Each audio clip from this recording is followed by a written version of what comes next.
One of the major features of our software is the ability to track and manage preventive maintenance tasks. These would be things like oil changes, belt replacements, anything that you would do on a regular basis.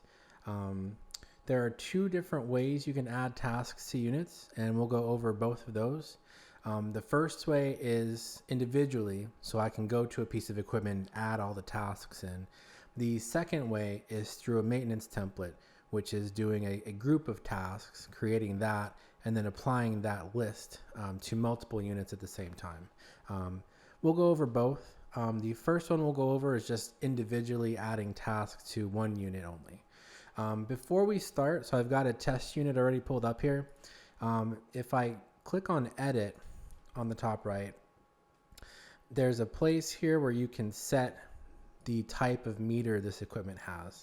So this is pretty important because when I go to add my tasks in, it'll always give you a date option, but it doesn't know if this equipment is going to need a task for miles or kilometers or hours unless it's specified here. So make sure before you add anything that you go through and edit the equipment and make sure that it has the right meter configuration on it. So I've already got it set for miles here, so we'll go ahead and save that. And then I want to go into my tasks tab. Now, something I forgot to mention, to get to this screen, I went to equipment, and then I'm just clicking the unit that I want to work on, and that brings us to our profile page. So if I go to the tasks tab, if I have any tasks already set up for the unit, they're going to show up here. But right now we're going to set up a brand new task. So to do that, I'm going to hit the new button on the right hand side, and then I'm going to choose PM task. And then it's going to give me a bunch of options on how I want to name the task and so on. So on the top, the task name, let's say I want to do an oil change. Now this list is populated because I have other tasks on other units with something already in them. If you're typing in something brand new that's not in here before, you'll see this add row. So make sure that you click on that. Otherwise it's going to lose what you typed in. But for now, let's go ahead and pick oil change, and I've already got it here. Parent task, that's if you have, let's say a 20K service is the parent, and then you have 5 or 6 things that you do when you do a 20K task. In that case, I would add these tasks individually and then choose the 20K as a parent. That's a little bit more advanced. We can go over that. But for now, I'm just going to go ahead and say oil change is the name of this task. It's already set to active status, which is what we want. And then I have my track options. So notice I've got a track by date and a track by miles. So you can do one or the other or both. If you do both, whichever one comes up first is what's going to flag the equipment to say that this task needs to be done. So for example, if I say 90 days for this task, and then I want to be notified a little bit ahead of time. And then if I do track by miles, let's say this is going to be every 5,000 miles, and I want to be notified ahead of time. Whichever one of these comes up first will flag it. So if the equipment doesn't make it to 5,000 miles, but 90 days go by, then it's still going to let me know I need to do this oil change. So I put 90 days here. The advance notice, this is how soon you want to be told that this task is coming up. So I set this for 30 days. So what this means is, based on date, if I have a month before this is due, my equipment is going to show up like it's soon due. It's not going to be overdue in red, but it's going to let me know, okay, this is coming up. Same with the miles. This is tracked by the meter, of course. So once it's 100 miles before it needs to be done, the system will let you know. So that way you can kind of plan for it. Now, because this is the first time I'm entering this task, I have a last performed value on both of these. Last performed means that this is the last time this service was completed. So since it doesn't have a history of an oil change right now because it's a brand new piece of equipment, if I know that I did the service a month ago, I can plug that in here, and then it'll compare the 90 days based on that. So it won't start 90 days from today. Likewise, it'll do that for the meter as well. It'll say what mileage on the meter was this last done along with the date. This unit is a test unit, so I have it set to 0 right now, but let's say if you had 80,000 miles on it and you did the oil change at 78,000, you type 78,000 here. Linked task, this is similar to a parent task. That's something that's in our knowledge base that we go over. That's a way you can do like a 5, a 10, a 20K task, link them together, and then every time I do the 10K, the 5K comes along. Every time I do the 20, the 5 and the 10 come along. So if that's something that you need, you can look up the linked task. It's a little bit different than the parent task.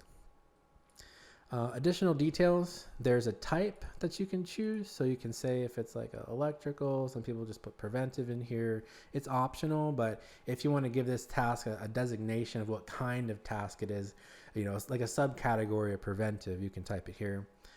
Expected labor hours, if I add this task into a work order, and I add some technician or a vendor that did this task, it's going to automatically fill in whatever I put here as the expected labor. So that way you know, okay, this usually takes an hour, 2 hours, you can put it here. Steps and notes.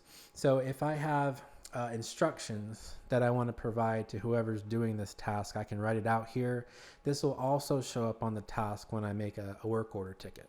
So if there's anything extra you want to notify the tech about or that you want to print out underneath the task name, you can type it here. Underneath of this, there's a parts section with a select part button. What this is for, and this is for if you're doing individual tasks like we're doing now. So let's say I did an oil change, so I need to do an oil filter. If I select part, I can pick the oil filter that belongs to this piece of equipment. That way, every time I post this oil change to a work order, that oil filter will come along for the ride. So that way I don't have to go looking for that part number. So that's a pretty handy feature as well, that part linking. So I've got everything here pretty much set up the way I want. So I'm going to go ahead and click on save. Now it's in my task list, and it'll track from this point forward. Okay, if 90 days goes by or and 5,000 miles goes by, then it's going to flag me for this task.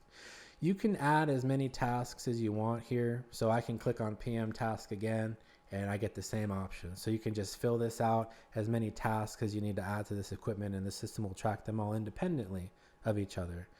So let's say I want to do belt replacement. So belt replacement.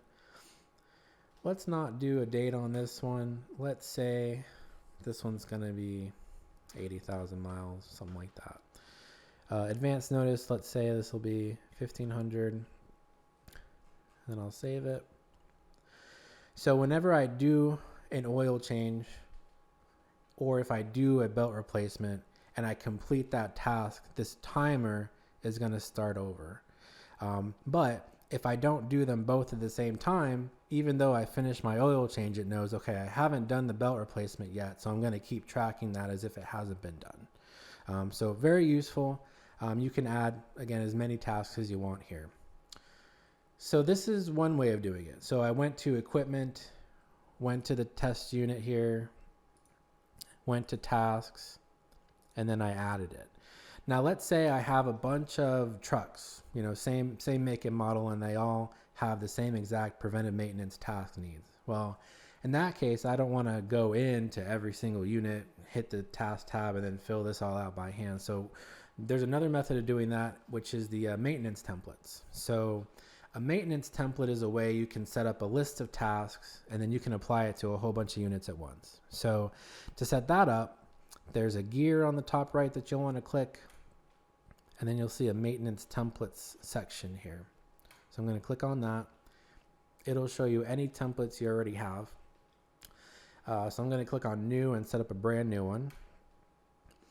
So let's say I'm going to call this heavy trucks.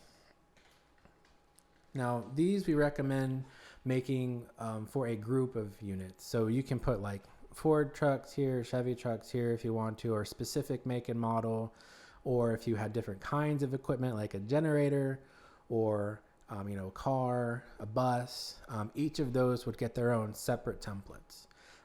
Every piece of equipment can only be assigned one maintenance template at a time. So I put a name here, primary meter and secondary meter. So this is pretty important.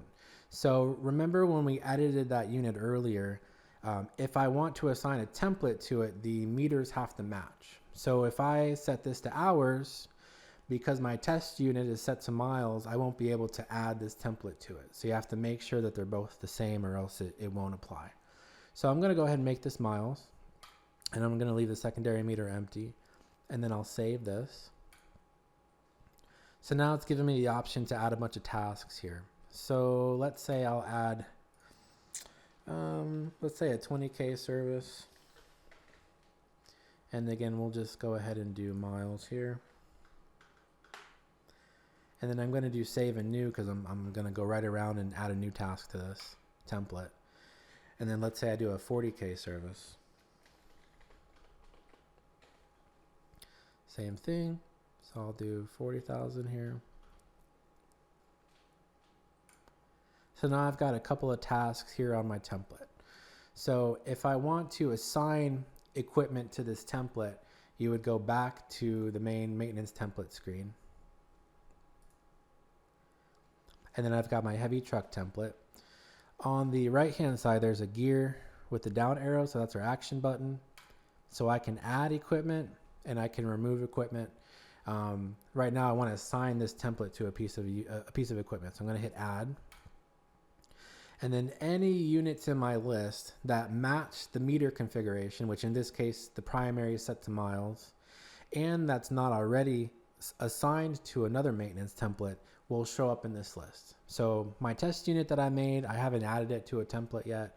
So it's here as an option. So I'll check it and then I'll hit save. And then what it's going to do, it's going to go through all the ones you checked and it's going to apply all of these tasks to those units automatically. So you saw it said updating, now it's finished. So if I go back to my equipment, click on my test unit,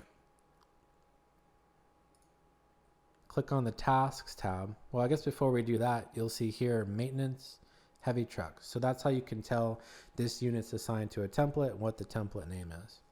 So if I go to tasks, I see what I added earlier because those were individual tasks, and I see the task that came over with the maintenance template.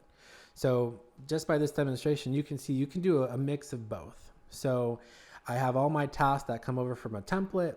If this unit needs something special, I'm welcome to come in here and click PM task and add it. That way, if you have a unique piece of equipment with different needs than the others, but they're pretty similar, you don't have to worry about making a whole new maintenance template just for that unit. You can add the template with all your tasks and then come in here and add more stuff. Now, if I go back to my template and let's say I make a change. So here I'm going to say this is now a 30K service because let's say I accidentally typed in 40 when it should have been 30. And I click on save.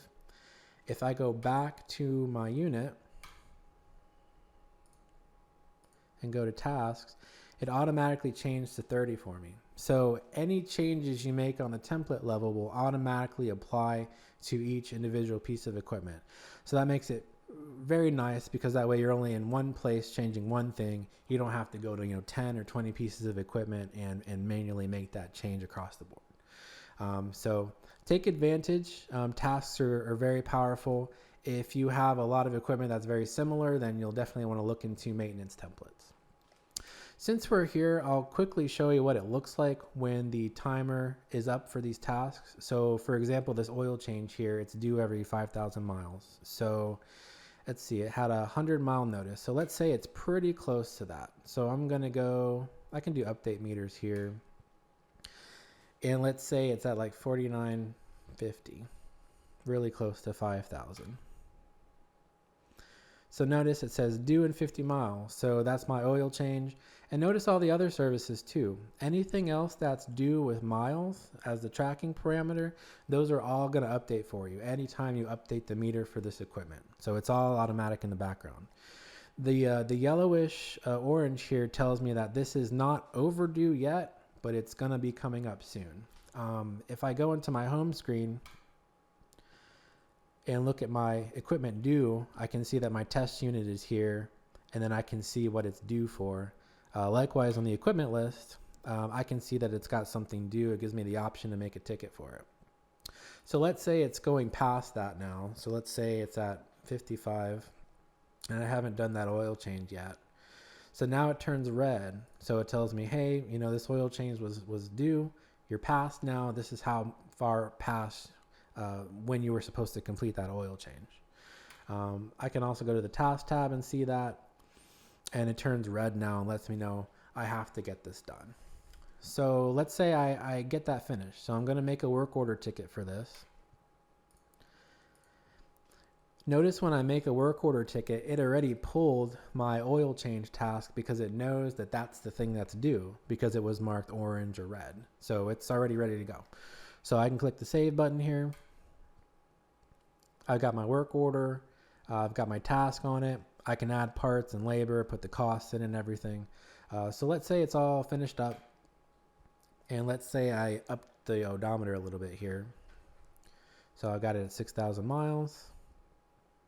So it shows that it's done.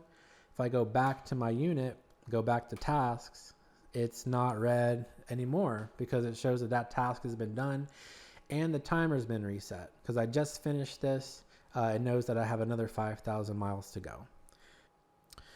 A few more things I want to go over are the parent tasks. We can go over linked tasks as well. And the last performed. So last performed, that's something that we touched on briefly a little bit ago. That's where we went to a task, a brand new one, and we set these last performed values here. So you can do the same thing with the maintenance template tasks. Remember, that's our list of tasks that come across to a whole bunch of units at once. When I click the tasks in the template setup, I don't really have the option to specify when it was done last because this is applying to a whole bunch of units at once. So the steps are pretty similar. If I go back into my unit, go to the tasks tab, I can click on one of these services that came over from the template and the system will let me type in a last performed value. So if you want to make it more accurate, if this is the first time you're setting up the task system for this unit, you're welcome to do so by clicking the task name. Something to keep in mind is if this task has ever been completed. So if I had a work order made and I finished this task up, that task is in history and you can't set this last performed anymore because it's going off the history. So for example, that oil change I just did, if I go ahead and click on it here in the tasks tab, it shows a last performed value, but I can't change it. The only way, let's say the 6,000 was wrong and it really was, 5,900 or something like that, I would have to go back into my history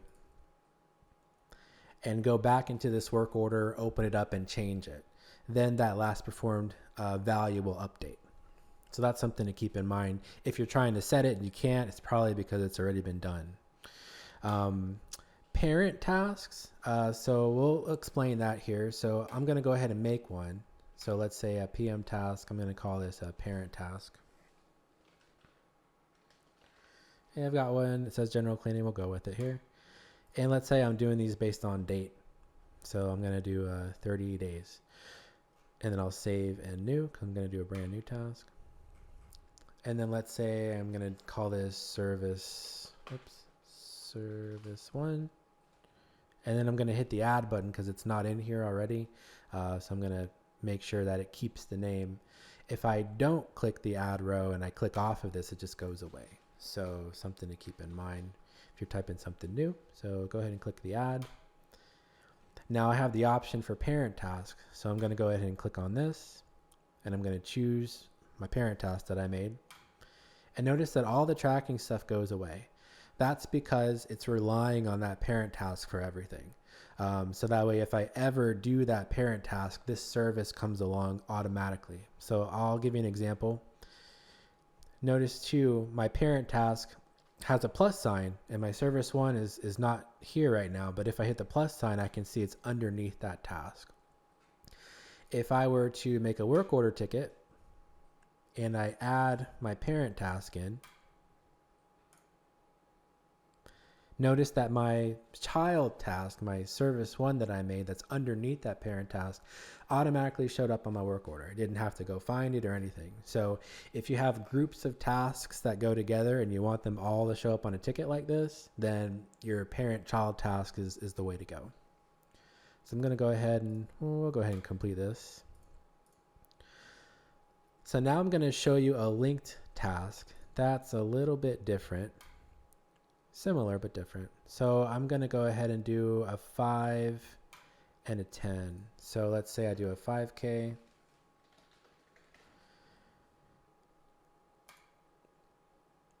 And we'll set this to 5,000 miles.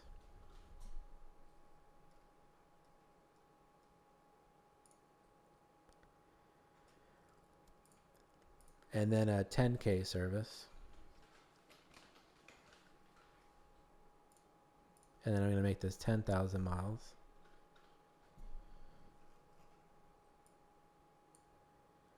Okay, so I can post the 5 whenever I want, but when I post the 10, I always want the 5 to come over automatically.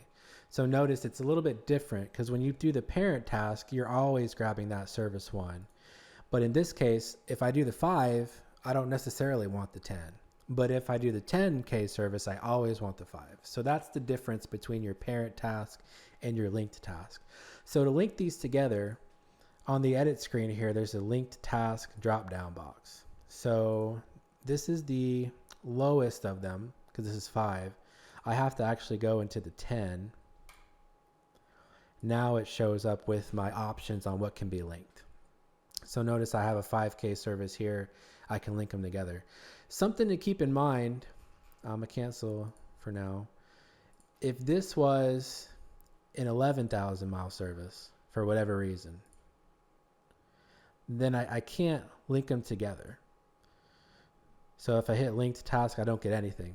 So the reason for this is with the linked tasks, the values of the frequency has to be divisible. So I can do like a 5, a 10, a 20, a 40, an 80. And I can link the 5 to the 10 to the 20. That way, if I post the 20, the 10 and the 5 come along. But I can't post like a 5, a 7, an 11. They're not divisible by each other at all. So those tasks can't be linked. So when you're trying to do a linked task, keep that in mind. The frequencies here have to be divisible. Otherwise, it just won't show up. But let's go ahead and make it 10. And let's link them back together again. So now I've got a 5 and a 10. Notice I've got a little link icon here. So that shows me that it's linked to something else. So it's a visual indicator, which is nice.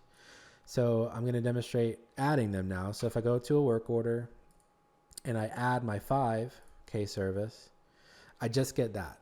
I don't get anything else. Now, if I go back and do the 10, which we'll go back to our unit, go to work order here.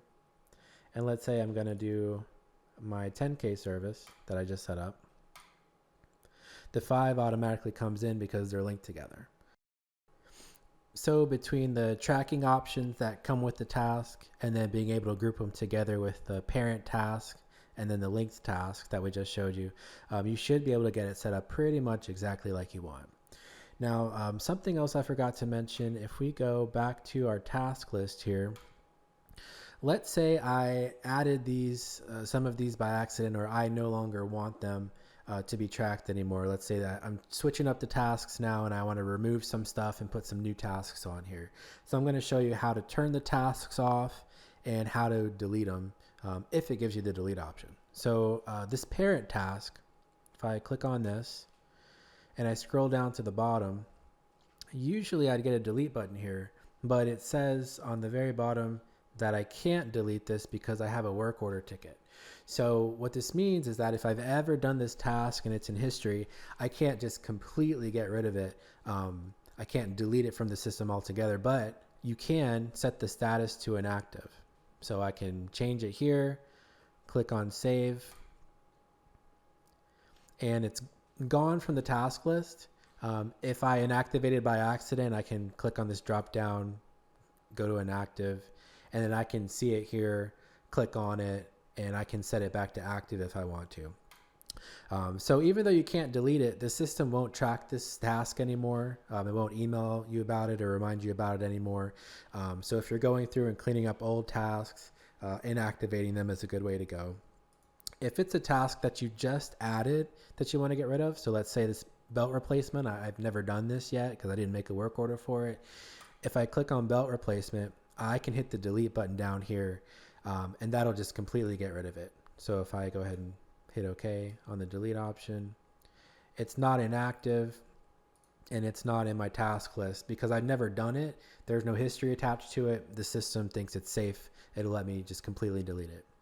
Now, it's a little bit different with the maintenance templates because remember, maintenance templates are a whole bunch of tasks for a bunch of units at once. So if I click on, let's say, the heavy trucks one, and I have these two services here, when I click on these, it'll always give me a delete option. If, however, this task has ever been done on the unit, instead of completely deleting it out, like that belt replacement, it'll automatically inactivate it, like that parent task that I inactivated for you. So when you delete something off a template, the system's smart enough to know, okay, I'm not going to completely wipe it out. I'm just going to inactivate it and turn it off if it's ever been done. And that's to keep everything tied together so that way you don't lose any maintenance history from deleting something here. Something else to keep in mind, so let's say I want to get rid of a unit that's on this template. I can go back to my action button here and click remove equipment. And I can just take this template off of the unit entirely if I don't need those tasks anymore. Same thing happens in the background. If the template tasks have been posted to history at all on the unit, then the system will just inactivate those tasks. If you want to delete an entire template, let's say you don't need the template anymore in your maintenance template list, you can only delete one if no equipment is assigned to it. So let's say I have my heavy trucks here from earlier. If I click on it, and on the bottom by the save button, it says it can't be deleted because it's tied to a unit. So let's go ahead and take off the test unit and then give it a minute and it should take that unit right off.